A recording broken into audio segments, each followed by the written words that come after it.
Nuclear fallout refers to the residual radioactive material that is dispersed into the atmosphere after a nuclear explosion.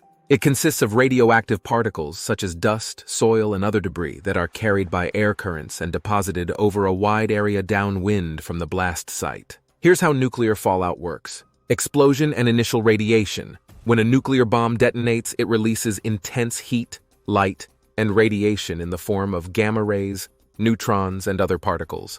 This initial burst of radiation is known as prompt radiation and can cause immediate harm to living organisms near the blast site. Formation of radioactive particles. The explosion creates a massive fireball that vaporizes materials in the vicinity, including soil, building materials, and debris. These materials become highly radioactive due to the intense neutron flux from the explosion and may undergo nuclear reactions, forming new radioactive isotopes. Updraft and dispersion.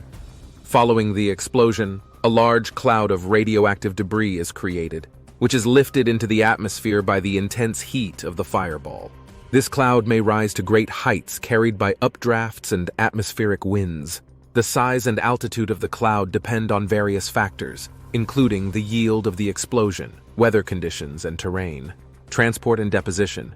The radioactive cloud is carried downwind by prevailing winds, dispersing radioactive particles over a wide area. These particles may fall out of the atmosphere over hours, days, or even weeks, depending on the altitude of the cloud, wind patterns, and the size and weight of the particles. Fallout can be deposited on the ground, vegetation, water bodies, and built structures. Contamination and exposure. Areas affected by nuclear fallout become contaminated with radioactive material.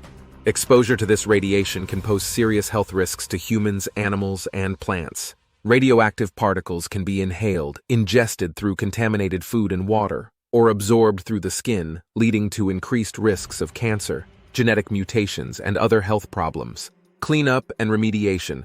Cleanup efforts following nuclear fallout may involve decontamination of affected areas, removal of contaminated soil and debris, and monitoring of radiation levels to assess the extent of contamination. Long-term remediation efforts may be necessary to mitigate the environmental and health impacts of nuclear fallout. Overall, nuclear fallout is a significant hazard associated with nuclear explosions, posing risks to public health and the environment for years or even decades after the initial detonation. Mitigating these risks requires careful planning, monitoring, and response measures to protect affected populations and minimize the spread of radioactive contamination.